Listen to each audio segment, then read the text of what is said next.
General Election 2015, youth vote could be key to win. Up to 3 million young people have not decided how to vote in next year's general election, a think tank says. About 44% of 18 to 25-year-olds have yet to decide which party to back on May 7, research by Populus, for left-leaning think tank Demos, suggested. Demos said the party that could tap into this pool of young voters may just win the keys to Downing Street.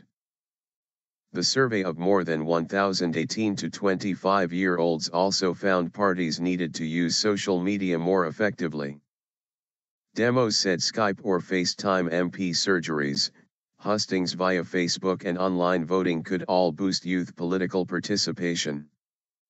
Jargon-free message. The research found more than three-quarters, 77%, intended to vote, but only 30% of young women said they were interested compared with 48% of their male peers.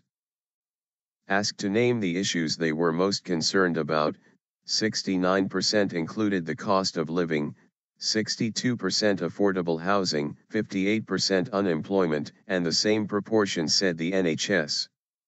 Exactly half put online privacy among their main concerns, more than the environment, 45%, immigration, 43%, tax avoidance, 37%, or Britain's future in the EU, 34%. The researchers combined the polling with focus groups asking young people their views on politicians and what would make them more likely to vote. Almost 1 in 5, 19%, said celebrity endorsement would make them more likely to vote, while 18% said it would make them less likely. More than half, 56%, said they would be more likely to vote if there were more working-class MPs, while fewer, 31%, cited more women MPs as a factor, and an even smaller number, 27%, cited ethnic minority MPs.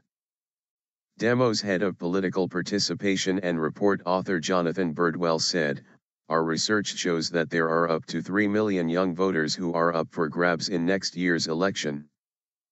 The political party that can tap into this pool may just win the keys to Downing Street." Young people are currently turned off voting because politicians aren't offering them credible, positive policies that address the issues they're most concerned about. But the further challenge for politicians is to communicate these policies to young people in the spaces where they congregate, and in jargon-free language they understand. Social media must be central to voting outreach. Talk to them in the long term. Cementing the youth vote requires bigger reforms, he said. He went on, young people think politicians are all the same, elite, white, men with expensive education. But this research shows the successful politician of the future will be from a working-class background, born and raised in the area they represent, and accessible and down-to-earth on social media. Moira Swinbank, chief executive of youth social action charity Vinspired, which supported the report, said young people wanted information in the space they communicate in. But she said politicians should beware of using Twitter and Facebook to broadcast personal propaganda. If they really want to get young people voting for them, they need to talk to them, she said.